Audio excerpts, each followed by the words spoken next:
Tak ten dědeček začalo to, že museli Židi odevzdat psy, kteří byli jako velcí vlčáci, aby se měli velkého vlčoka Rolfa.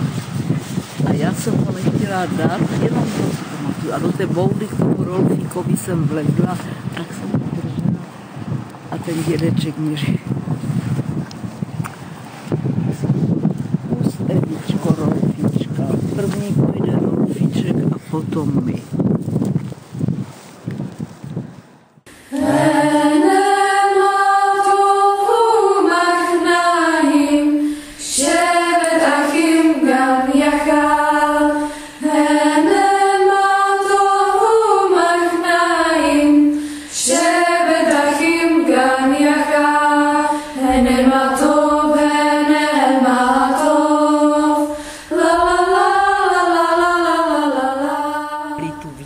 Tu byly ještě také 2 baračky a ta hospoda.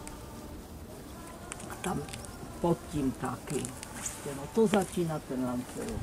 A teď jako tady ten dům, tak to byla ta teta, která nebyla židovka a její manžel byl Lancer Žid, ale ten zemřel před válkou. Takže ona zůstala nedotčená. Ale tu bylo, vím, taká obrovská vrba a ta teta, oni tu měli obchod. A tady byla velká hospoda u Lancerů. Jako tady na tom rohu, jak stojí ten barák? Jak stojí ten barák. A to bylo na rohu, ale. Bylo to od tety mojí vyhlášené krasavice Charloty, Vídeňská. Královna krásy, ale tu byl. Narodil se tu furt ten, co žije v Izraeli. Ti byli na té hospodě. Co to stavěli? On stavil ty domy a potom postavil ten dům. Ten byl jako náš, že máme ty 2 okna vzadu, byly naše obdaci ložnice a oni měli na druhou stranu okna a tady byla prodejna řeznická.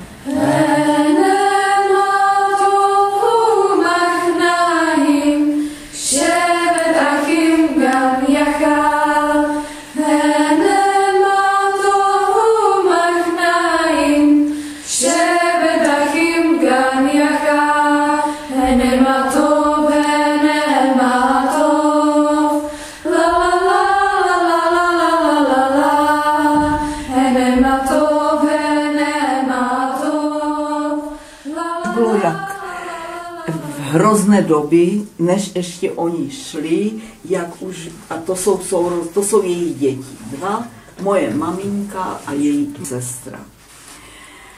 A to jsou 2 bratři. A to už je, kdy jenom čekali předvolání na transport. To už ti 2, ti měli tu smrt nejhorší. Je chytili na útěku, tak to se vůbec nedá mluvit, nevíme nic. A to je potom už nepoznání maminčina sestra těsně než šla do Terezína a byla v Terezíně a posledním transportem, úplně poslední s těmi dětmi. Ty děti už tam byly větší, protože oni už tam vlastně byli 2 roky nebo 3 už.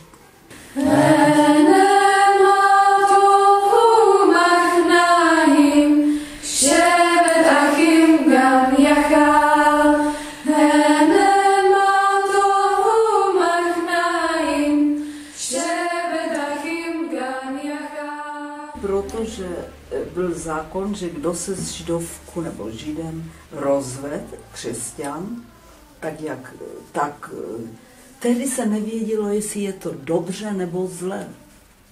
Takže můj tatínek se každopádně nerozvedl, za to žiju. A ten strýc, to byl jeho bratr. 2 bratři si vzali 2 sestry. A ti se rozvedli, ale to se nedá říkat, že by on byl vinný. Nevěděli, co je lepší. Tam byl nějaký SSák, nebo nějaký přísluhovač. A ty z něho tahali penízky a řekli, že když se rozvede, že zachrání děti a teta půjde do koncentráku, ale on ji potom vyrepatriuje a bude všecko OK. Tak oni poslechli a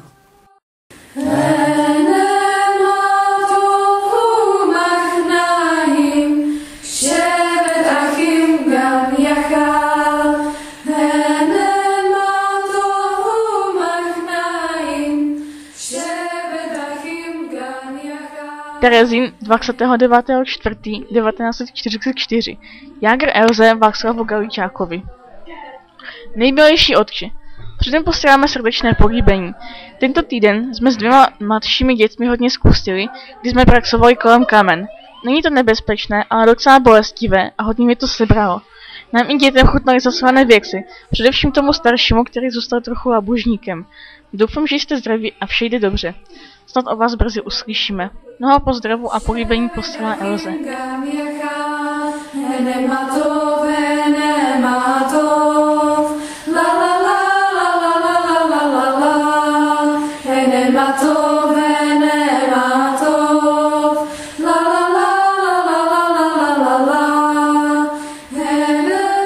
jeho sestra se vdala za biskupa církve československé. A ti si nás vzali. A vlastně byla tam u nich tatínková maminka, babička tam. Takže tam, já jsem byla jedna ze strašně mála, teď s kým se stýkám s těmi židovskými zachráněnými, tím Hidden Child, kdo se měl v podstatě dobře. Byla jsem tlustá holčička, co ostatní strádali, on byl řezník. A na tu faru vlastně on financoval všecko.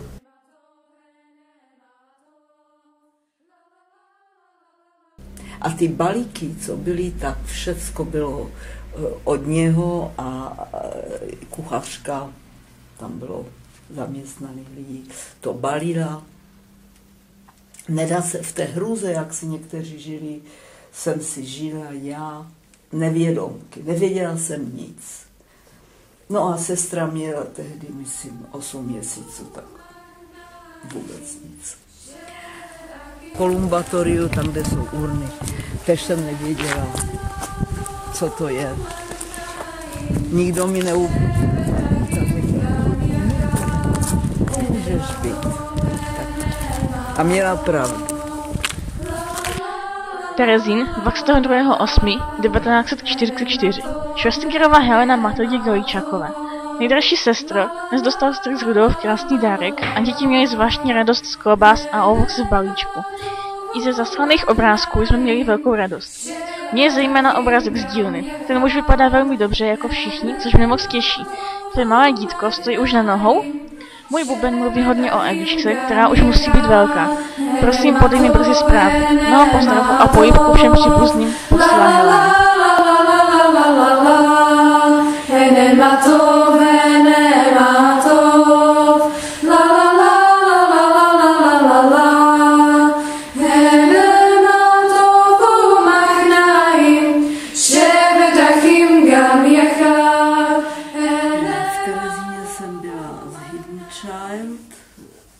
Dvakrát a Osvětím, to bych ani, všichni by měli. A tatínek tam dělal průvodce, protože v Osvětímě byl a maminka nikdy nevkročila a vždycky, když přijel, nebo ona někdy, když nechtěli vědět, nebo se hádali, tak přešli do němčiny. A já jsem viděla, jsou napjaté vztahy, když měli něco, abych já nerozuměla. A když tatínek přijel s Osvětími, tak mě většinou na tu faru vypakovali. Maminka to nechtěla, aby tam, a on vždycky říkal, a kdo by tam to měl dělat? Kdo by na to měl? Tatínek byl hodně odvážný. Taky se nezradil. A já z toho Osvětími byla to jenom chvíli, na nějakém zájezdu, a ne z židovské obce, nevím, nepamatuju. jsem byla, přišla jsem utřesená. A když jsem trošku chtěla něco mami, tak říkala, teď ne, teď to co dáváš do té polívky? A vždycky odvedla řeč jenom to. No a ještě se tam na otec vlastně o tom taky nikdy jako nemluvil. Nesměl, maminka nedovolila, nikdy. Jenom chtěl, když byly filmy, jako jak běželo Osvětim, nebo bylo ty filmy, já ještě mám tendenci odcházet. Tak tatínek, že se díval, a jak. A mamince, to si pamatuju, první byl v Osvětimi, ale to bylo úplně něco jiného, to bylo za, jak jsem to už myslím, co říkala, za protistátní těžkou činnost, a jak měl Hitler narozeniny, dal milost 50 vězňům, ale nikdy ne Židům, nikdy ne Polákům, nikdy ne Rusům, to neexistovalo. Francouzům, Belgičanům, to je jedno, každému jinému ne, jenom Židům. Tak tatínek byl mezi nimi.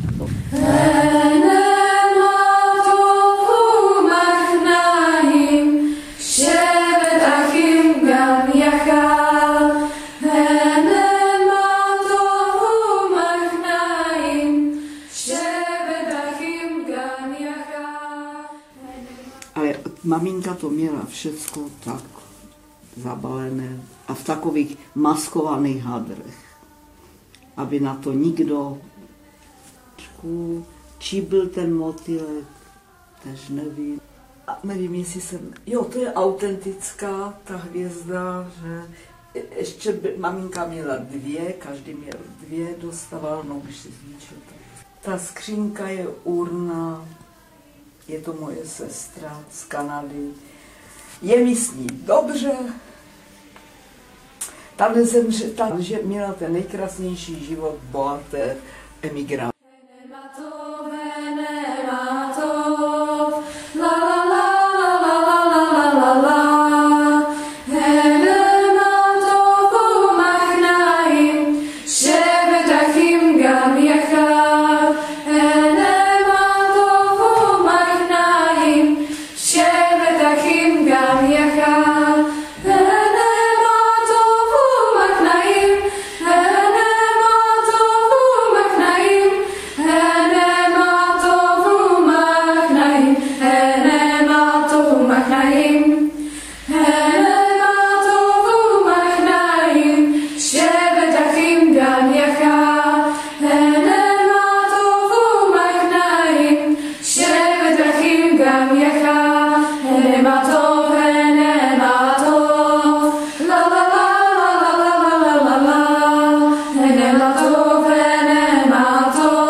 Nikdy nešla na hřbitov.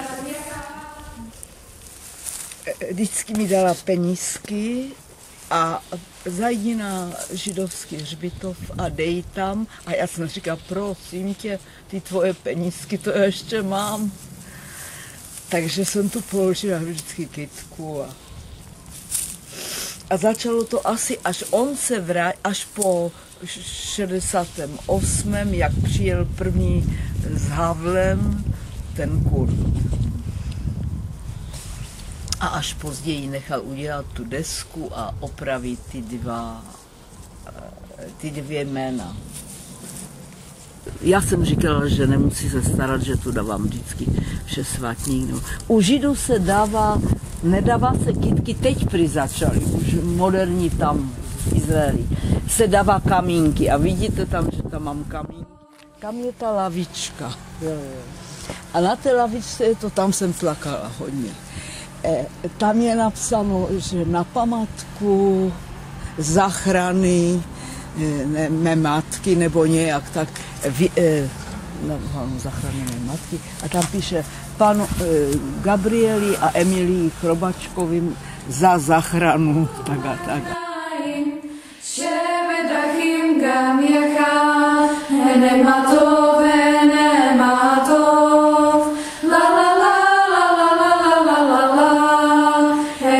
to venera